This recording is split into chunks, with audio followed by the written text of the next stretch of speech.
tiny beehive. We're working with Andrew, and he's helping me vacuum the bees.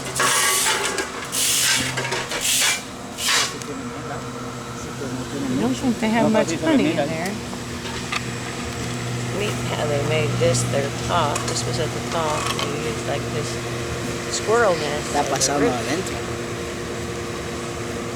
I bet there is honey way inside there, but that's why I brought you all that bag full from yesterday. I thought, just in case it's a big job. You see, I've got to be real careful as I do it, because what they'll do is run with that queen. Up here is where they were, way up there. So those guys, of course, I provide them with the suits, and they're taking away some of the branches there. And here's Andrew's truck. My Trees, Houston.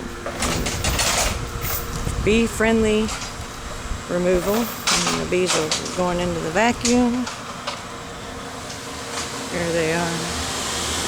They're just fine, as you see inside there. So I'll be doing this part, and Andrew did this part.